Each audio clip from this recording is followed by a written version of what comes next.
ได้รจนาไว้นะครับซึ่งครั้งที่แล้วเนี่ยนะครับเราก็ได้พูดถึงในเรื่องของปริเฉทรูปนะครับปริเฉทรูปเนี่ยนะครับก็คือเป็นรูปที่ขั้นระหว่างรูปกะลาบกับรูปกะลาบนะครับรูปกะลาบเนี่ยมันก็ถ้าว่าโดยทั้งหมดเนี่ยมันก็จะมีอยู่21รูปด้วยกันนะครับก็จะเป็นรูปที่เราเรียนผ่านมาก็คือในเรื่องของรูปที่เป็นกัมมัชรูปนะครับกัมมัชรูปนี่ก็จะมีอยู่9นะครับแล้วก็มีจิตตชรูปมีอุตุชรูปแล้วก็อาหารชรูปนะครับรวมทั้งหมดก็จะเป็นอยู่21เดี๋ยวเราจะได้ศึกษาในรายละเอียดกันต่อไปนะครับ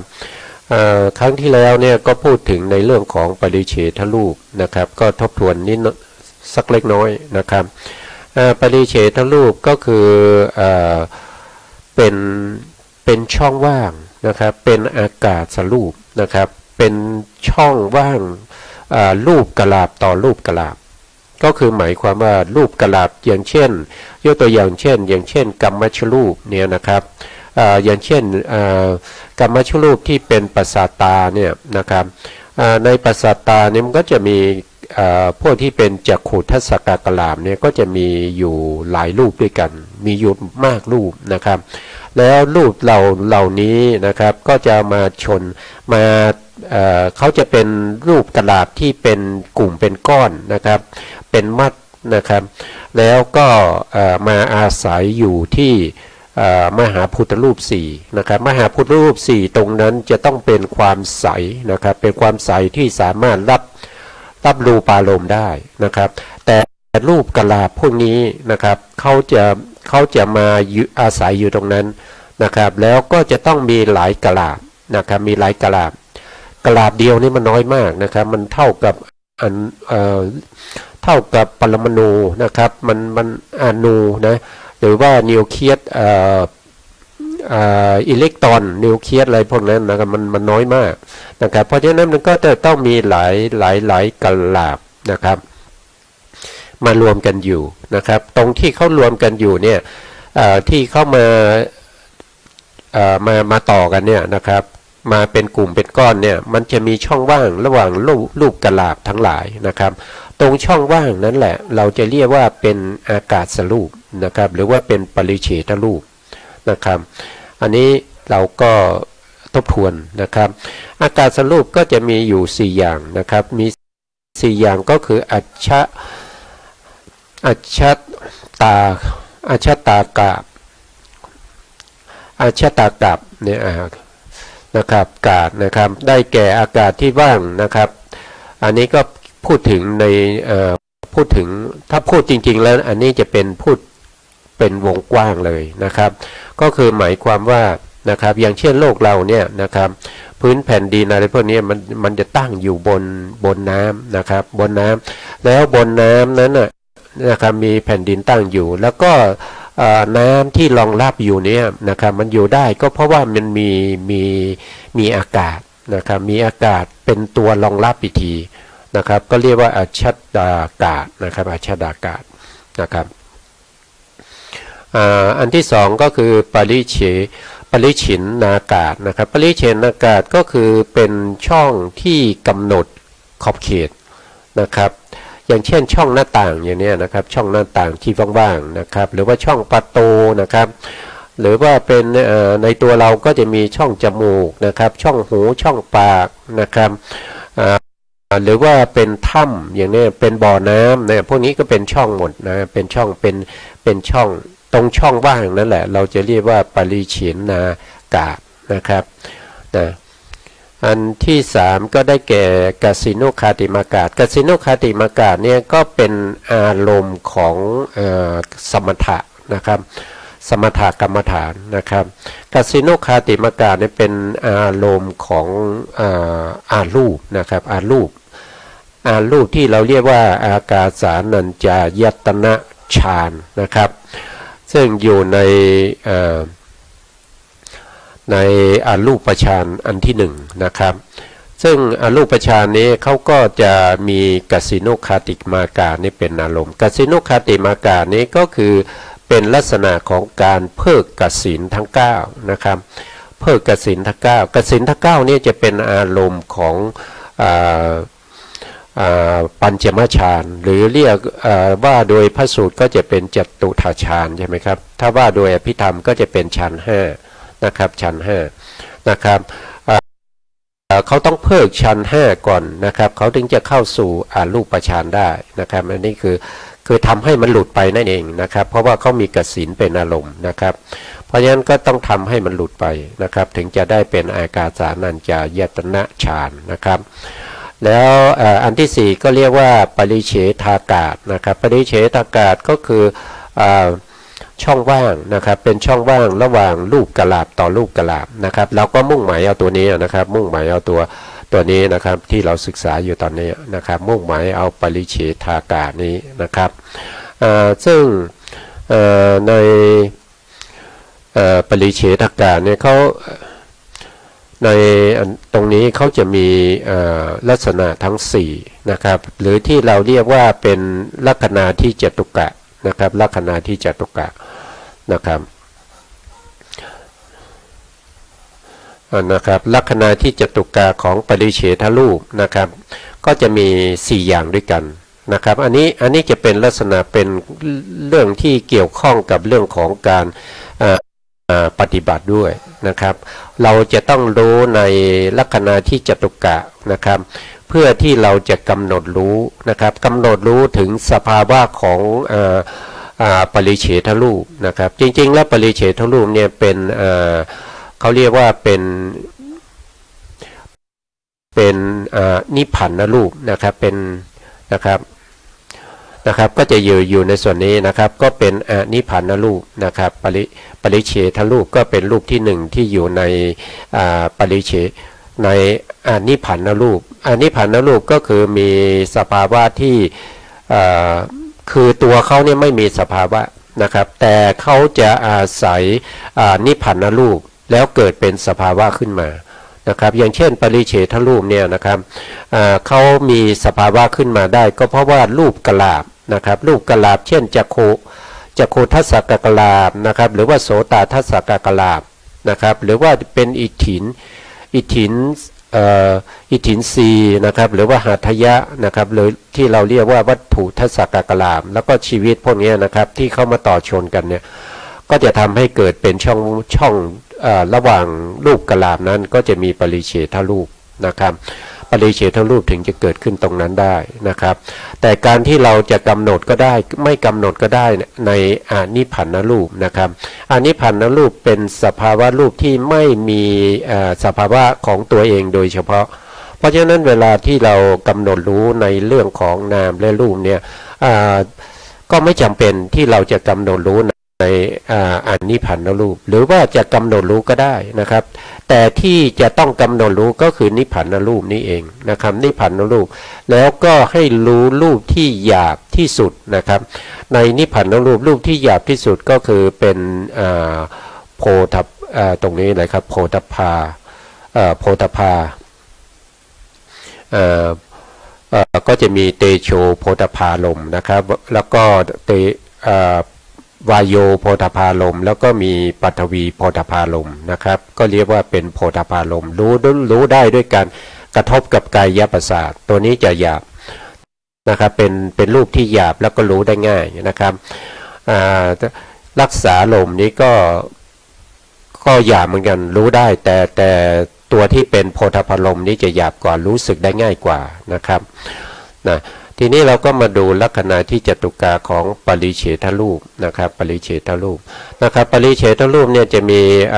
ลัคนาที่จตุกะนะครับในข้อที่1เนี่ยนะครับรูปปริเฉทลัคนังนะครับก็มีการขั้นไว้ซึ่งรูปกลาบเป็นลักษณะนะครับลักษณะของเขาจะเป็นที่เป็นตัวที่ขั้นระหว่างรูปกลาบต่อรูปกลาบนะครับถ้าไม่มีรูปกลาบแล้วนะครับปริเฉทรูปก็ไม่มีนะครับปริเฉทรูปจะมีได้ต่อเมื่อมีรูปกลาบมาต่อเรียงกันหรือว่ามาชนกันนะครับ ช่องว่างนั้นเราจะเรียกว่าปริเฉทรูปนะครับเพราะฉะนั้นลักษณะของเขาก็คือเป็นมีการขั้นไว้ซึ่งรูปกะลาบเป็นลักษณะนะครับอันนี้ก็เป็นลักษณะของเขานะครับและต่อไปก็จะดูว่าเขามีหน้าที่อะไรนะครับเราก็ดูนะครับในข้อที่2นะครับรูปปริยันตะนะครับปกาสนะลักษังนะครับลักษังก็คือเป็นกิจนั่นเองนะครับมีการแสดงส่วนของรูปเป็นกิจนะครับนะครับมีการแสดงของรูปเป็นกิจ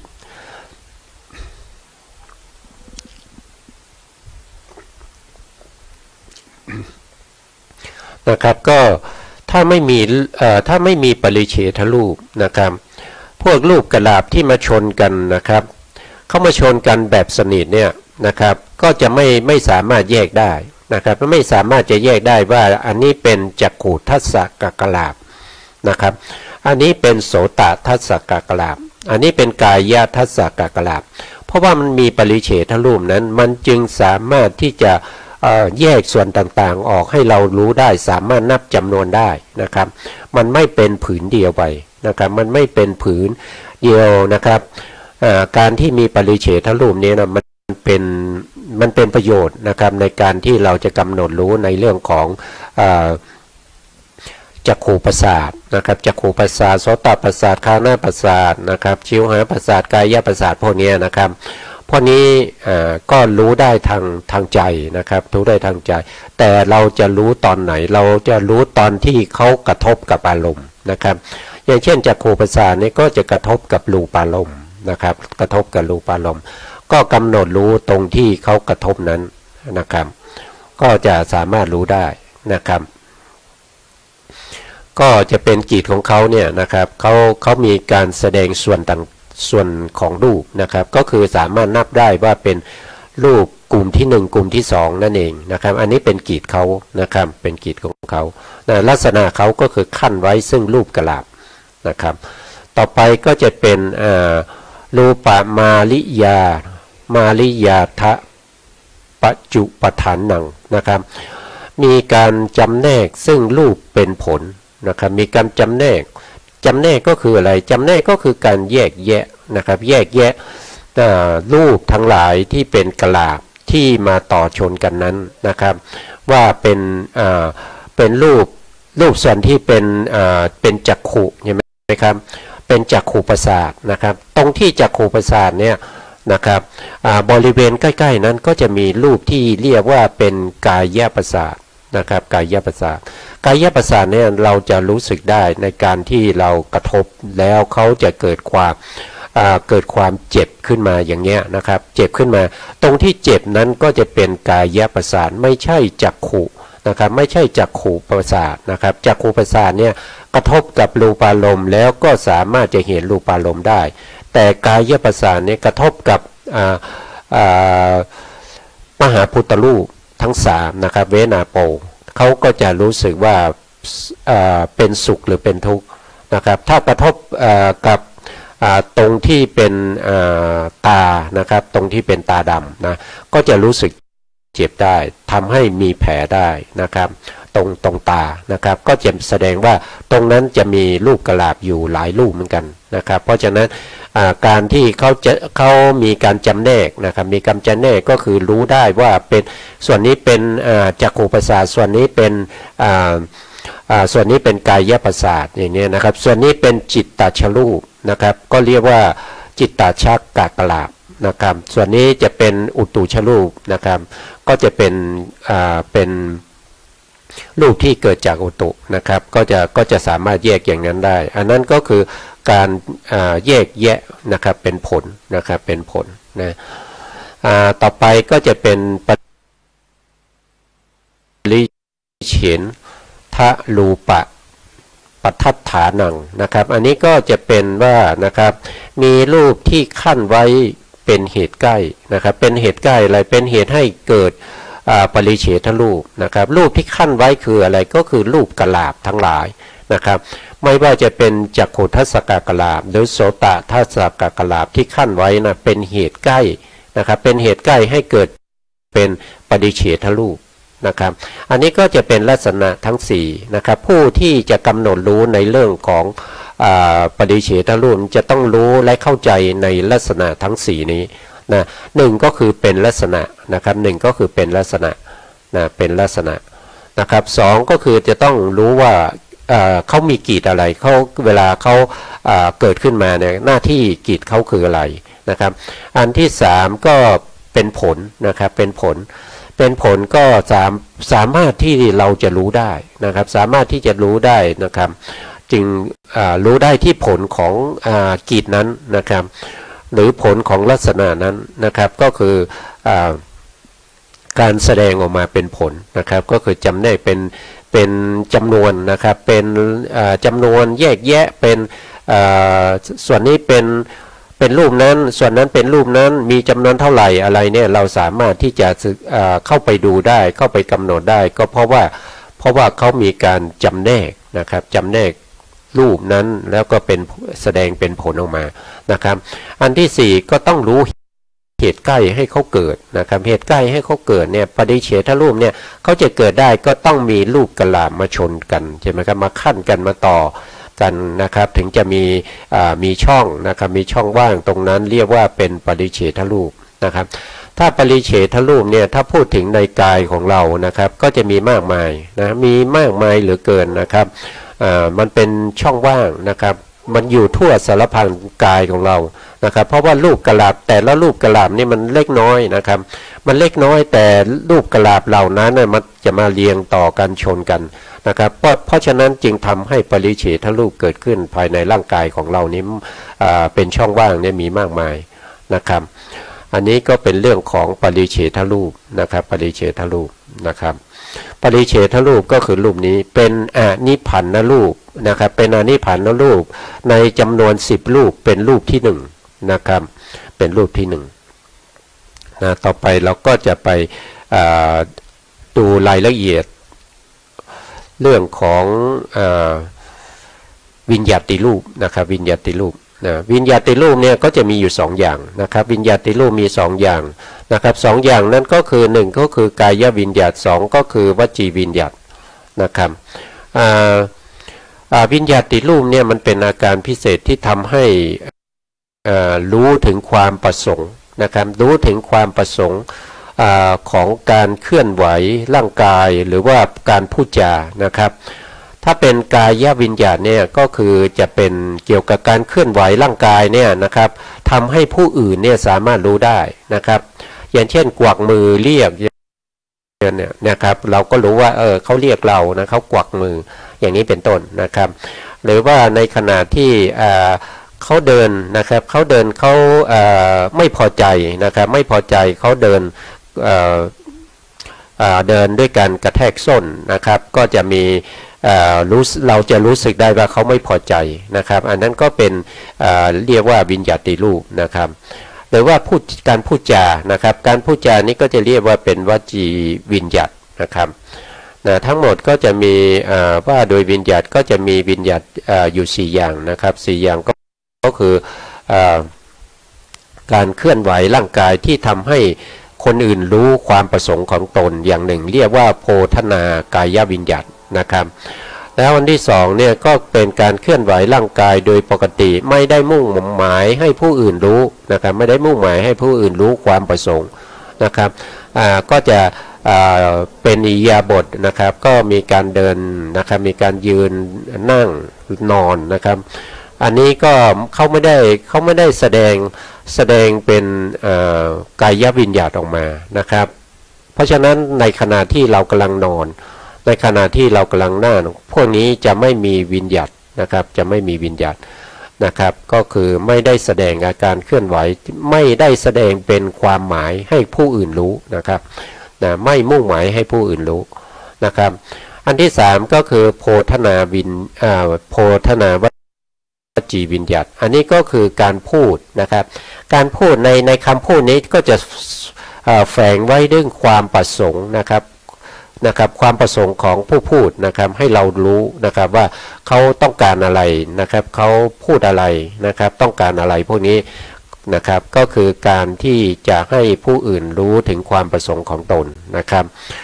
แล้วก็ปวัตตนะวจีวิญญัติอันนี้ก็ไม่ประสงค์จะให้ผู้อื่นรู้นะครับก็การเคลื่อนไหววาจานะครับที่เป็นไปปกตินะครับไม่ได้มุ่งหมายให้ผู้อื่นรู้ความประสงค์ของตนนะครับความประสงค์ของตนนะครับต่อไปอันนี้วิญญัติรูปนะครับวิญญัติรูปเนี่ยวิญญัติรูป3นะครับวิญญัติรูป3นี่หมายความว่าน่าจะ2นะครับวิญญัติรูปเนี่ยจะมีเฉพาะในส่วนที่เป็นบุคคลที่มี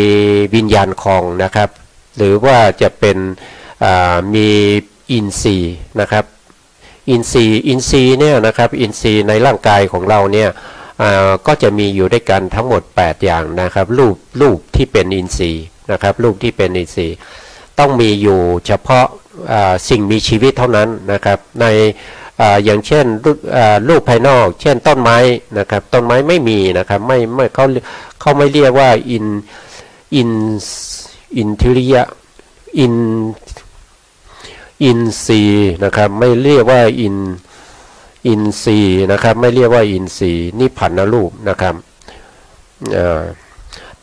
บถ้าเป็นต้นไม้นะครับถ้าเป็นต้นไม้หรือว่าเป็นบ้านอะไรพวกนี้นะครับก็จะไม่มีวิการละรูปนะครับ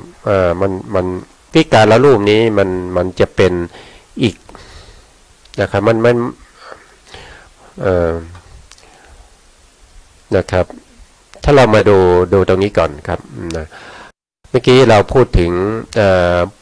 งเรื่องของวิญญาติรูปใช่ไหมครับวิญญาติรูปก็จะมีอยู่2อย่างใช่ไหมครับมีอยู่2อย่างนะครับผม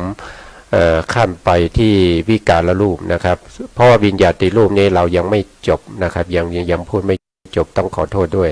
นะครับก็ไปดูลักษณะที่จตุกะของวิญญาติรูปก่อนนะครับตรงนี้นะเพราะว่าวิญญาติรูปยังไม่จบนะครับวิญญาติรูปจะมีอยู่2อย่างนะครับลักษณะที่จตุกะของวิญญาติรูปนะครับก็จะมีกายวิญญัตินะครับกายวิญญัติก็คือการเคลื่อนไหวกายเพื่อประสงค์ให้ผู้อื่นรู้ถึงความต้องการของตนนะครับก็จะมีลักษณะอยู่4อย่างนะครับก็จะมีวิญญัติปานะลักขณังนะครับมีการแสดงให้รู้ซึ่งความหมายเป็นลักษณะนะครับความหมายเป็นลักษณะนะครับการเคลื่อนไหวร่างกายเนี่ยแสดงให้ผู้อื่นรู้นะครับว่าความต้องการของตนอย่างเช่นกวักมือเรียกอย่างนี้นะครับก็เราก็รู้ได้ว่าเขาเรียกเรานะครับก็จะเป็นในลักษณะแบบนี้นะครับอันที่2ก็อธิปายะนะครับอธิปายะปากาสันนะลักษังนะครับมีการแสดงซึ่งความหมายเป็นกิจนะครับแสดงความหมายนะครับในการเคลื่อนไหวร่างกายเนี่ยนะครับเมื่อเขาประสงค์ที่จะให้เรารู้นะครับนั่นก็แสดงว่านะครับเขาจะมีความหมายอยู่ในการเคลื่อนไหวนั้นด้วยนะครับอย่างเช่นเขาเคลื่อนไหว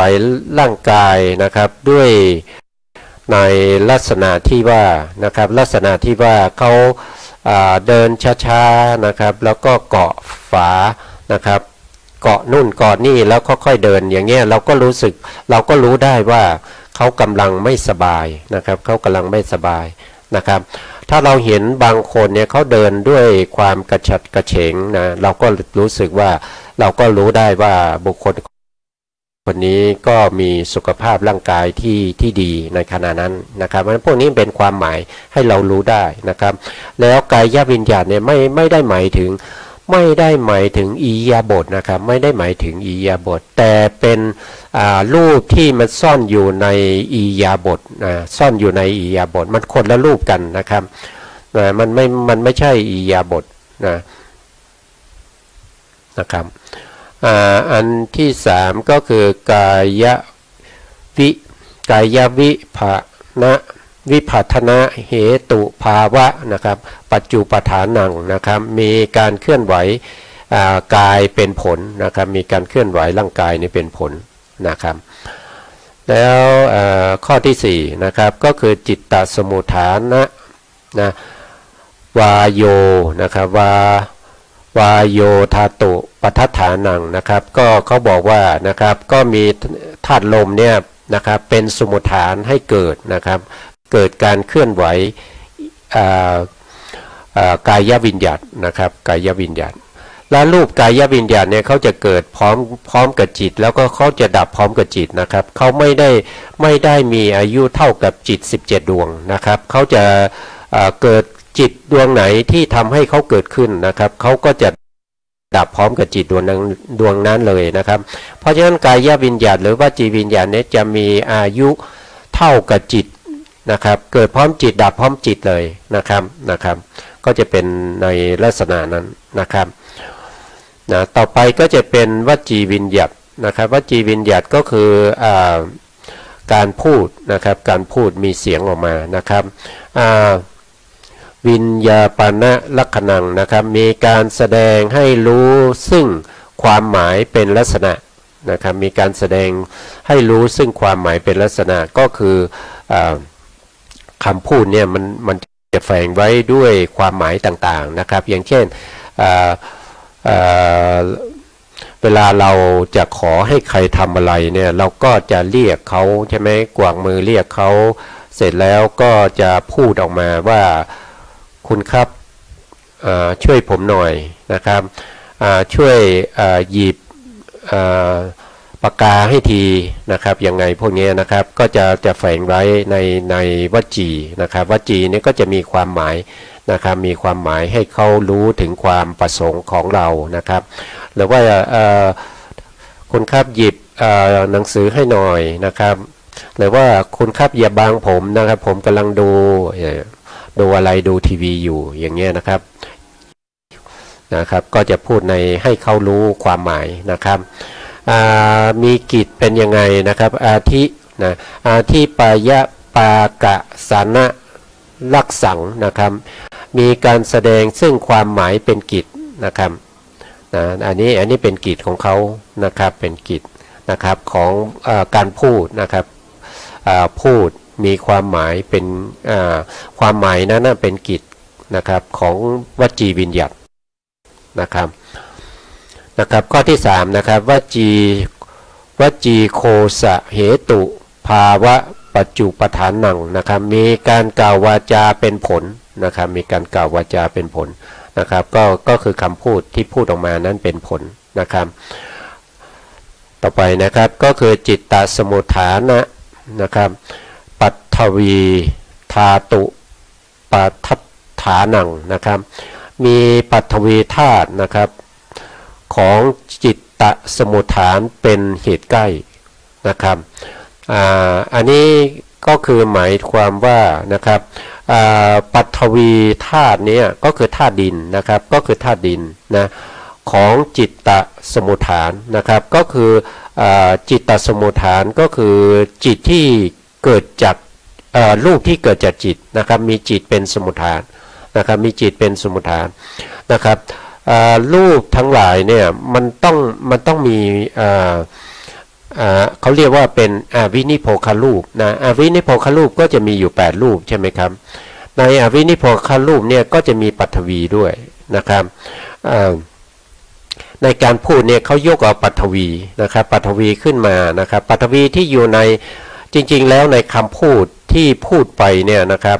ในเสียงนั้นนะครับคำพูดนี้ก็คือเป็นเสียงออกไปใช่ไหมครับเป็นเสียงออกไปในเสียงนั้นมันก็จะมีวินิโพครูป8อยู่นะครับในวินิโพครูป8เนี่ยมันก็จะมีปัทวีอยู่ปัทวีก็คือธาตุดินนะครับอยู่ในเสียงนั้นด้วย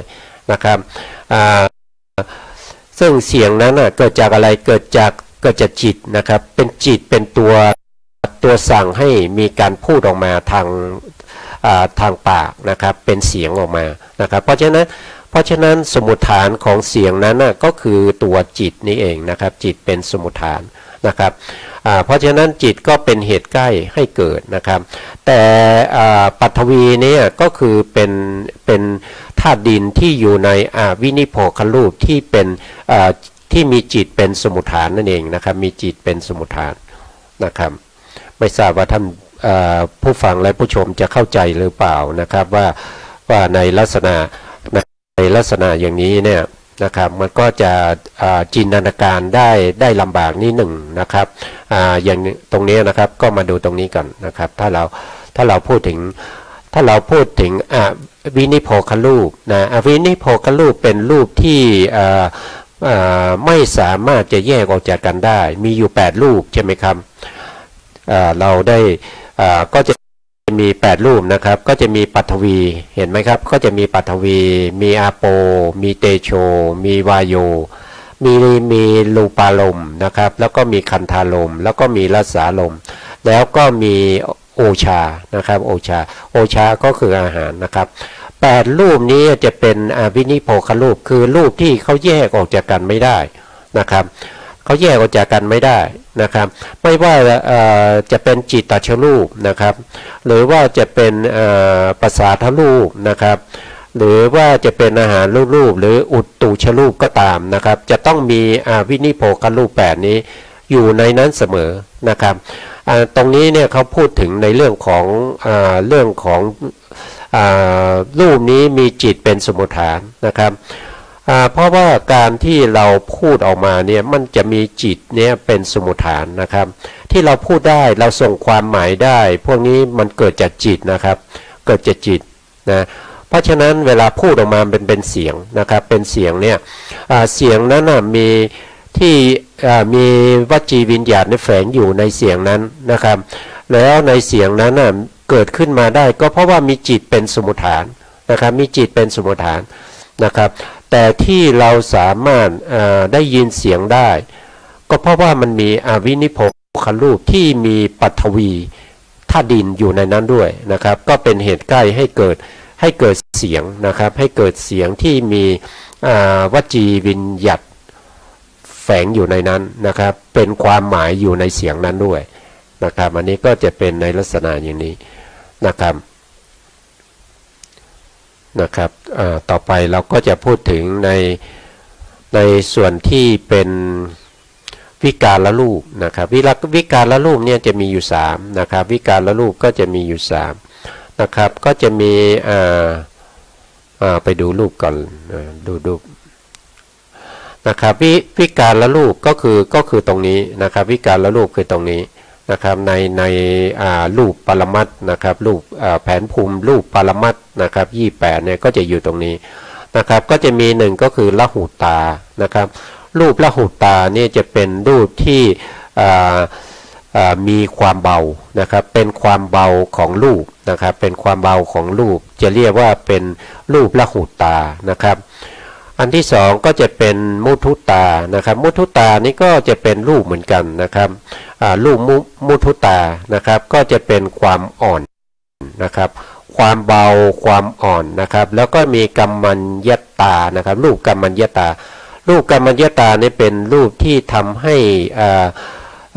รูปทั้งหลายเนี่ยเกิดสมควรนะครับเกิดความควรนะครับในการทำกิจกรรมต่างๆนะครับพวกนี้3รูปนี้จะพิเศษหน่อยนะครับเขาจะเวลาเกิดเนี่ยเขาจะเกิดพร้อมกันหมดนะครับไม่มีรูปไหนจะไม่เกิดนะครับเวลาเกิดนะครับเกิดพร้อมกันทั้ง3รูปนะครับถ้าไม่เกิดเขาก็จะไม่เกิดเลยนะครับก็ไม่เกิดเลยนะครับรูปทั้ง3รูปเนี่ยจะทำให้บุคคลที่มีละหุตามุทุตากัมมัญญตาเนี่ยเป็นบุคคลที่มีความสดใสมีความกระฉับกระเฉงในการทำการงานนะครับพูดจาเสียงก็จะไพเราะแจ่มใสนะครับถ้าวิการละรูป3ไม่มีเวลาพูดนะครับเสียงก็จะไม่ค่อยฟังแล้วก็จะไม่ค่อยแจ่มใสนะครับรู้สึกว่าเป็นบุคคลที่เป็นเสียงของคนป่วยนะครับที่กำลังพูดอยู่นะครับหรือว่า การเคลื่อนไหวอิริยาบถต่างๆก็เชื่องช้านะครับถ้าไม่มีวิการละรูปสามเกิดขึ้นนะครับวิการละรูปสามเนี่ยนะครับเวลาเกิดก็จะเกิดพร้อมกันนะครับเวลาไม่เกิดก็จะไม่เกิดนะครับเวลาที่เขาจะเกิดเนี่ยเขาเกิดกับรูปที่เป็นจิตตชรูปนะครับเกิดในจิตตชรูปนะครับเกิดในอาหารชรูปแล้วก็เกิดในอุตุชรูปนะครับเขาจะไม่เกิดร่วมกับรูปที่เป็นกรรมชรูปนะครับเขาจะเกิดร่วมกับรูป3รูปนะครับที่มีจิตเป็นสมุฏฐานนะครับมีอุตุเป็นสมุฏฐานแล้วก็มีอาหารเป็นสมุฏฐานนะครับรูป3รูปนี้จะเกิดร่วมกับรูปที่มีสมุฏฐานทั้ง3นะครับตอนนี้เรากลับมาดูตรงนี้หน่อยเขาว่ายังไงนะครับในคู่มือในคู่มือนะครับวิการละรูป3นะครับวิการละรูปนะครับเป็นอาการพิเศษของนิพพานรูปนะครับอินทยนิพพานรูปนะครับอินทริยนิพพานรูปนะครับเป็นอาการพิเศษนะครับซึ่ง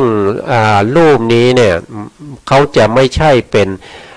เขาจะไม่มีสภาวะของตัวเองนะครับเขาต้องอาศัยนิพพานรูปนะครับถ้าไม่มีนิพพานรูปในวิการละรูป3เกิดไม่ได้นะครับเกิดไม่ได้เมื่อมีนิพพานรูปนะครับมีนิพพานรูปแล้วนะครับวิการละรูปก็อาศัยเกิดในนิพพานรูปนั้นนะครับเกิดในนิพพานรูปนั้นก็คือความเบานะครับก็คือความเบาของนิพพานรูปอย่างเงี้ยนะครับเวลาเราจะเคลื่อนไหวอิริยาบถเนี่ยเราก็จะรู้สึกว่ามันคนหนุ่มคนสาวเนี่ยมันก็จะเคลื่อนไหวได้สบายไม่กระตุกกระตักนะครับไม่เหมือนกับหุ่นยนต์นะพูดง่ายๆอย่างนั้นนะครับก็จะมีความคล่องแคล่วนะครับมีความเบามีความอ่อนนะครับอ่อนช้อย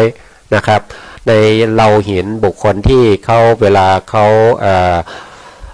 มีการฟ้อนลำอะไรพวกนี้นะครับเราก็จะเห็นถึงความอ่อนช้อยของผู้ฟ้อนลำนะครับเห็นพวกนี้ก็จะเป็นวิการละรูป3ด้วยนะครับมีความอ่อนมีความเบาแล้วก็มีความควรแก่การงานทั้งหลายเหล่านั้นด้วยนะครับดูแล้วก็จะมันก็จะทำให้เราเนี่ยดูแล้วมันเนียนมันไม่เคอะเขินนะมันไม่เคอะเขินเหมือนกับหุ่นยนต์ที่มาทำงานให้นะครับมันก็จะไม่เหมือนกันนะหุ่นยนต์เนี่ยมันจะไม่มีนิพพานนะมันจะไม่มีวิการละรูป3นะครับก็ดูแล้วมันก็กระตุกกระตักอยู่นะครับมันไม่เหมือนกับสิ่งมีชีวิตทั้งหลายนะครับสิ่งมีชีวิตทั้งหลายเราจะเรียกว่าเป็นอินทริยนิพพานรูปนะครับอินทริยนิพพานรูปนะครับแล้วที่อันที่2เขาก็ว่ายังไงนะครับวิการละรูปนะครับเป็นรูปที่เกิดขึ้นกับสิ่งมีชีวิตเท่านั้นนะครับนี่นะครับและถ้าเกิดแล้วต้องเกิดพร้อมกันทั้ง3รูปนะครับเกิดพร้อมกันทั้ง3รูปนะครับในขณะที่จิตสบายนะครับจะเกิดกับจิตที่สบายนะครับอารมณ์ดีจิตสบายนะครับไม่เจ็บไข้ได้ป่วยนะครับเวลาเจ็บไข้ได้ป่วยนี้นะครับวิการละรูป3ก็จะไม่เกิดนะครับเพราะฉะนั้นนะครับเวลาคนที่ป่วยนะครับเวลาจะลุกจะนั่งอะไรเนี่ยเขาก็จะรู้สึกว่าขยับเคลื่อนไหวอิริยาบถได้ลำบากเลยเกินนะครับเวลาจะลุกก็ลุกลำบากเวลาจะนั่งก็ลำบากเวลาจะเดินไปเข้าห้องน้ำอะไรพวกนี้มันก็จะลำบากนะครับมันก็รู้สึกว่าไม่ค่อยสบายนะครับไม่ค่อยสบายเดินเหินไม่ค่อยดีนะครับอย่างนั้นเนี่ยแสดงว่าวิการละรูป3ไม่เกิดนะครับไม่เกิดกับเขานะครับจึงทำให้การเคลื่อนไหวอิริยาบถต่างๆเนี่ยมันเป็นไปด้วยความยากลำบากนะครับเหมือนกับผู้ป่วยนั่นเองนะครับนะครับนิพพานรูปนะครับนิพพานรูปมีอยู่2อย่างนะครับนิพพานรูปที่เขาพูดถึงเมื่อกี้นะครับพูดถึงตรงนี้นะครับว่าอินทริยนิพพานรูปนะครับก็เขาก็บอกว่ามี2อย่างแล้วก็มาดูนะครับว่า2อย่างคืออะไรนะครับ อินทรียนิพพานรูปก็คือหมายถึงรูปที่เป็นรูปแท้นะครับก็นิพพานรูปก็เป็นรูปที่มีปรมัตถ์อยู่แล้วนะครับมีสภาวะของตัวเองอยู่แล้วนะครับและเกิดขึ้นกับสิ่งมีชีวิตนะครับเกิดขึ้นกับสิ่งมีชีวิตนะครับอินทรีย์เนี่ยนะครับถ้าเราพูดถึงอินทรีย์ในรูปนะครับในรูปไปดูรูปก่อนนะครับถ้าเราพูดถึงรูปในอินทรีย์เนี่ยนะครับมันก็จะมีอยู่8อย่างนะครับมีอยู่8อย่างอะไรบ้างนะครับก็จะมีตรงนี้นะครับจักขุนสีนะครับจักขุนสีนะครับจักขุนสีก็คือได้แก่จักขุประสาทนะครับได้แก่จักขุประสาทนี่เขาเป็นอินทรีย์นะครับเป็นใหญ่ในการเห็นนะครับเป็นใหญ่ในการเห็นถ้าไม่มีจักขุประสาทนี้เสร็จแล้วนะครับการเห็นจะเกิดขึ้นไม่ได้เลยนะครับการเห็นจะเกิดขึ้นไม่ได้เพราะฉะนั้นเขาจึงเป็นใหญ่นะครับอินทรีย์นี่แปลว่าเป็นใหญ่เป็นผู้ปกครองนะครับเพราะฉะนั้นอินทรีย์ในรูปก็จะมีอยู่8อย่างก็มีจักขุนสีเป็นใหญ่เป็นผู้ปกครองในการเห็นนะครับเห็นอะไรเห็นรูปารมณ์นะครับนะอันที่สองเนี่ยเราก็จะเรียกว่าเป็นโสตินทรีย์นะครับโสตินทรีย์ก็คือความเป็นใหญ่ในการฟังเสียงนะครับเป็นใหญ่ในการฟังเสียงนะโสตินทรีย์นะครับโสตินทรีย์นี่เป็นรูปนะครับเป็นประสาทหูนะครับก็เป็นอินทรีย์เหมือนกันเป็นใหญ่ในการได้ยินเสียงนั่นเองนะครับต่อไปอันที่3นะครับอินทรีย์ที่3เราเรียกว่าคานินทรีย์นะครับคานินทรีย์ก็เป็นรูปเหมือนกันแต่เป็นอินทรีย์นะครับเป็นใหญ่ในการที่รู้กลิ่นนะครับรู้กลิ่นนะถ้าไม่มีคาอินทรีย์ไม่เป็นใหญ่นะครับเขาจะรู้กลิ่นไม่ได้นะครับก็จะเรียกว่าเป็นอินทรีย์นะครับอินทรีย์ที่4เนี่ยก็จะเรียกว่าเป็นชิวหินทรีย์นะครับชิวหินทรีย์นี่ก็เป็นใหญ่ในการที่รู้รสนะครับเป็นตัวที่กระทบกับรสนั่นเองถ้าไม่มีชิวหินทรีย์ถ้าไม่ได้เป็นอินทรีย์ไม่ได้เป็นใหญ่ในการรู้รสเนี่ยเราก็จะไม่สามารถรู้รสได้นะครับทานอาหารก็ทันไปเถอะนะครับไม่สามารถรู้รสได้ทันไปเรื่อยๆนะครับก็ไม่รู้รสไม่รู้ว่าเค็มหวานนะครับจืดนะครับไม่รู้นะครับแต่ชิวหินทรีย์เนี่ยเป็นใหญ่เป็นผู้ปกครองในการรู้รสนะครับต่อไปก็กายอินทรีย์นะครับกายอินทรีย์ก็จะเป็นอินทรีย์ที่5นะครับรู้อะไรก็รู้โพธพารมณ์นะครับปัทวีโพธพารมณ์ปัทวีโพธพารมณ์ก็คือความแข็งอ่อนนะครับเตโชโพธพารมณ์ก็คือความเย็นร้อนนะครับวาโยโพธพารมณ์ก็คือความหย่อนตึงความไหวรู้ได้ด้วยอินทรีย์ที่ว่าเป็นกายอินทรีย์นะครับกายอินทรีย์นะครับกายอินทรีย์เป็นใหญ่ในการรู้สัมผัสนะครับรู้สัมผัสนะครับก็จะได้5นะครับต่อมาที่เป็นอินทรีย์ก็จะเป็นอิทธินทรีย์นะครับอิทธินทรีย์นี่ก็จะเป็นสภาวะเป็นรูปนะครับเป็นรูปที่เป็นรูปหญิงนะครับเป็นภาวะรูปผู้หญิงนะครับแต่อิทธินทรีย์นี่เห็นด้วยตาไม่ได้นะครับต้องรู้ด้วยใจนะครับต้องรู้ด้วยใจนะต่อไปอันที่7นะครับอินทรีย์ที่7ก็เรียกว่าปุริสินทรีย์นะครับเป็นใหญ่เป็นผู้ปกครองในภาวะของความเป็นชายนะครับเป็นอินทรีย์นะครับมีเท่าไหร่แล้วนะครับได้7แล้วนะครับประสาทรูป5นะครับแล้วก็ภาวะรูป2นะครับก็เป็น7นะครับแล้วก็8ก็คือชีวิตอินทรีย์นะครับชีวิตอินทรีย์นี่เป็นใหญ่เป็นผู้ปกครองในการรักษาไว้ซึ่งสัมปยุตธรรมที่เกิดพร้อมกับตัวเองนะครับอย่างเช่นชีวิตอินทรีย์ที่อยู่ในจักขุประสาทนะครับเขาก็มีหน้าที่ในการรักษาไว้ซึ่งกรรมชรูปที่เป็นจักขุนที่เป็นประสาทตานะครับเขาจะมีหน้าที่ในการที่จะรักษาไว้นะครับเพราะฉะนั้นรูปทั้ง8รูปนี้จะเป็นรูปอินทรีย์นะครับจะเป็นรูปอินทรีย์นะครับรูปอินทรีย์ก็คือรูปพวกนี้จะอยู่ในสิ่งมีชีวิตเท่านั้นนะครับแล้วก็พวกนี้ทั้งหมดเนี่ยนะครับก็จะดูแล้วเขาจะ เป็นรูปที่เกิดจากกรรมอย่างเดียวนะครับจักขุนสีก็เกิดจากกรรมนะมีกรรมเป็นสมุฏฐานนะครับมีกรรมเป็นสมุฏฐานโสตินทรีย์ก็มีกรรมเป็นสมุฏฐานคานินทรีย์ก็มีกรรมเป็นสมุฏฐานชิวหินทรีย์ก็มีกรรมเป็นสมุฏฐานกายินทรีย์ก็มีกรรมเป็นสมุฏฐานนะครับอิทธินทรีย์ก็มีกรรมเป็นสมุฏฐานปุริสินทรีย์ก็มีกรรมเป็นสมุฏฐานชีวิตินทรีย์ก็มีกรรมเป็นสมุฏฐานนะครับนะก็จะเป็นอินทรีย์นะครับเป็นอินทรีย์ที่เป็นรูปนะครับอินทรีย์ที่เป็นรูปแล้ว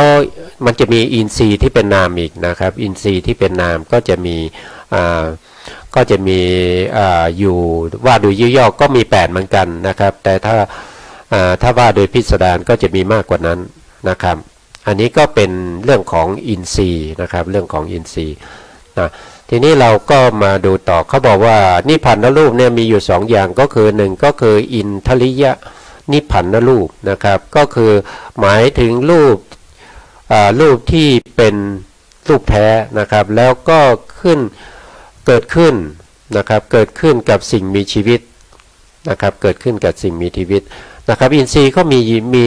ถ้าว่าโดยอินทรีย์ก็จะมีอยู่8รูปที่ผมว่าไปนะครับก็อยู่ในนิพพานรูปทั้งหมดนะครับแล้วข้อที่2เขาบอกว่าเป็นอนินทริยนิพพานรูปก็คือนิพพานรูปที่ไ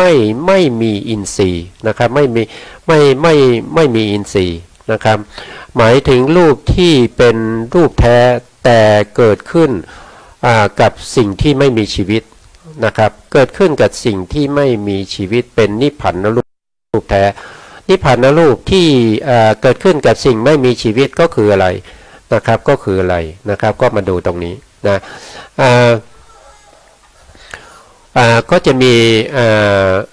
อันดับแรกเนี่ยนะครับรูปที่แยกจากกันไม่ได้เราต้องจำไว้ก่อนนะครับไม่ว่าจะเป็นสิ่งมีชีวิตไม่มีชีวิตก็ตามนะครับรูปที่แยกจากกันไม่ได้เนี่ยมันต้องมีนะครับมันต้องมีทั้งที่เป็นสิ่งมีชีวิตและสิ่งที่ไม่มีชีวิตนะครับก็คือ1ก็คือมหาพุทธรูป4นะครับพวกนี้เป็นอะไรเป็นนิพพานรูปนะครับเป็นนิพพานรูปนะครับมหาพุทธรูป4เนี่ยถ้าเราพูดถึงต้นไม้นะครับต้นไม้นี่ไม่คือเป็นสิ่งที่เป็นรูปภายนอกนะครับเป็นรูปภายนอกไม่ได้เป็นรูปภายในตัวเรานะครับเป็นรูปภายนอกนะครับก็จะมีวินิโพกรูป8นะครับก็มีมหาพุทธรูป4นะครับแล้วก็มีรูปารมณ์นะครับมีคันธารมณ์มีรสารมณ์แล้วก็มีอาหารตรูปนะครับพวกนี้เป็นนิพพานรูปนะครับเป็นนิพพานรูปหมดเลยนะครับเป็นนิพพานรูปหมดนะครับแล้วไปเกิดกับต้นไม้นะครับพอไปเกิดกับต้นไม้ก็จะเรียกรูปพวกนั้นว่าเป็นอุตุชรูปนะครับเป็นอุตุชรูปนะครับก็เป็นนิพพานรูปนะครับเป็นนิพพานรูปก็จริงนะครับแล้วก็ไปเกิดกับสิ่งไม่มีชีวิตก็คือไปเกิดกับต้นไม้เราก็จะเรียกว่าเป็นอุตุชรูปมีอุตุเป็นสมุฏฐานนะครับมีอุตุเป็นสมุฏฐานนะครับรูปพวกนั้นจะไม่มีอินทรีย์นะครับไม่มีอินทรีย์นะครับก็จะไม่มีอินทรีย์นะครับต่อไปก็จะพูดถึงรูปที่เป็นนิพพานรูปนะครับ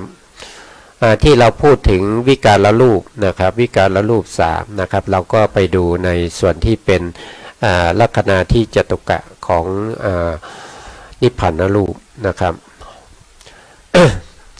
ในส่วนที่เป็นเขาเรียกว่าเป็นวิการรูปนะครับวิการรูปก็มีรูปอยู่3รูปนะครับก็จะมี1ก็คือละหุตารูปนะครับละหุตารูปมุทุตารูปนะครับแล้วก็มีกัมมัญญตารูปนะครับอันดับแรกนี้เรามาดูในส่วนที่เป็นละหุตารูปก่อนนะครับละหุตารูปมีลักษณะทั้ง4นะครับก็คืออาทันทตาลักขณังนะครับอาทันตตาลักขณังนะครับมีความเบาเป็นลักษณะนะครับมีความเบาเป็นลักษณะนะเป็นลักษณะของเขานะครับในความเบาของนิพพานรูปทั้งหลายนะครับนิพพานรูปที่เกิดกับสิ่งไม่มีชีวิตนี้จะไม่มีนะครับจะไม่มีละหุตานะครับ แล้วต่อไปนะครับรูปานังนะครับคลุภาวะวิโนทนะละสานะครับมีการทำลายความหนักของรูปเป็นกิจนะครับเวลาละหุตานี่เกิดขึ้นเนี่ยเขาจะทำลายซึ่งความหนักนะครับความหนักนี่เรารู้ได้ไหมนะครับความหนักนี่สังเกตง่ายๆนะครับสังเกตง่ายๆในขณะที่เราตื่นมาตอนเช้าเนี่ยที่เราจะลุกขึ้นนะครับเราจะลุกขึ้นในขณะที่เราจะลุกขึ้นในขณะนั้นเราจะรู้สึกถึงความหนักของร่างกายนะครับถ้าบุคคลที่ไม่นอนเตียงนะครับนอนกับพื้นเนี่ยนะครับนอนกับพื้นนะครับเวลาที่จะลุกขึ้นยืนเนี่ยจะรู้สึกว่าร่างกายนี่มันหนักนะครับตอนลุกใหม่ๆนะครับอันนั้นแสดงว่าไม่มีละหุตาลูกนะครับไม่มีละหุตาลูกนะครับแต่ถ้าเราทำกิจกรรมนะครับไปสักพักหนึ่งนะครับการลุกนั่งนะครับก็จะเป็นไปด้วยความกระฉับกระเฉงนั่นก็แสดงว่าละหุตานี่มันทำลายซึ่งความหนักของรูปที่เกิดขึ้นตอนแรกๆนั้นหมดแล้วนะครับจึงทำให้ร่างกายนั้นเกิดความเบานะครับเกิดความเบาเป็นกิจของเขานะครับต่อมานะครับอันที่3เนี่ยอะไรเป็นผลนะครับก็จะเป็นละหุปาลิวัตติตาปัจจุปฐานังนะครับมีการทำให้ว่องไวนะครับกระฉับกระเฉงเป็นผลนะครับว่องไวนะครับเป็นผลนะครับเราเห็นได้นะครับบุคคลที่ทำงานคล่องๆเนี่ยครับแสดงว่าเขามีละหุตานะครับมีละหุตาเกิดขึ้นนะครับเขาก็กระฉับกระเฉงพูดจาก็ฉาฉานนะครับก็จะเป็นผลของละหุตารูปนะครับละหุรูปะปัฏฐานานะครับมีรูปที่เบาเป็นเหตุใกล้นะครับความละหุตานี่คือความเบานะครับแล้วก็มีรูปที่เบาเป็นเหตุใกล้นะครับรูปที่เบาคืออะไรนะครับรูปที่เบาคืออะไรนะครับเราก็มาดูตรงนี้นะครับรูปที่เบานะครับตรงนี้นะครับตรงที่เป็นมหาพุทธรูปเนี่ยมหาพุทธรูปมี4ใช่ไหมครับมหาพุทธรูป4เนี่ยถ้าเราดูใน4เนี่ยถ้าเราแยกเป็น2ส่วนนะครับแยกเป็น2ส่วนปัทวีกับอาโปเนี่ยเป็นธาตุที่หนักนะครับ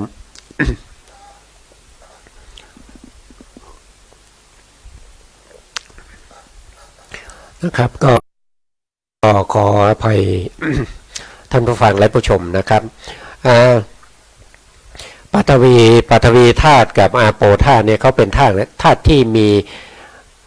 เป็นสภาวะที่หนักนะครับหนักนะธาตุที่เบาก็คือเตโชกับวายโยนะครับเป็นธาตุไฟกับธาตุลมเนี่ยเป็นธาตุเบานะครับเขาพูดถึงว่ามีรูปที่เบาเป็นเหตุใกล้นั่นก็แสดงว่ามีเตโชกับวายโยเนี่ยเป็นเหตุใกล้ให้เกิดอะไรเกิดละหุตารูปขึ้นมานะครับก็คือเป็นลักษณะอย่างนี้นะครับต่อไปนะครับก็ดูเวลาแล้วก็ไม่พอแล้วนะครับก็เราก็คงจะต้องเอาไว้ตรงนี้ก่อนนะครับแล้วก็จะพบกันในโอกาสต่อไปเราก็จะมาพูดถึงในรูปที่เป็นลัคนาที่จตุกะของมุทุตารูปต่อไปนะครับวันนี้นะครับก็เวลาจะหมดแล้วนะครับสุดท้ายนี้นะครับก็ขอกราบขอบพระคุณพระครูสมุทรวิศวัตรวรกิจโยผู้อำนวยการสถานีวิทยุพระพุทธศาสนาและวัฒนธรรมนะครับวัดฝายหินนะครับและขอขอบคุณเจ้าหน้าที่สถานีทุกท่านนะครับแล้วก็ขอบคุณท่านผู้ฟังและผู้ชมทุกท่านที่เข้ามาติดตามในรายการพระไตรปิฎกลอยฟ้าในเนื้อหาของพระอภิธรรมนะครับก็ขอให้ท่านผู้ฟังและผู้ชมทุกท่านมีแต่ความสุขกายสุขใจนะครับแล้วก็ขอให้ท่านผู้ฟังนะครับมีดวงตาเห็นธรรมในเร็วๆนี้นะครับสามารถที่จะเรียนรู้ในพระปริยัติธรรมของพระสัมมาสัมพุทธเจ้าได้เกิดความรู้ความเข้าใจเกิดอรรถรสนะครับสามารถที่จะ รู้ซึ้งนะครับเข้าถึงสภาวธรรมทั้งหลายได้นะครับก็ท้ายนี้ก็ขอลาไปก่อนนะครับสวัสดีครับ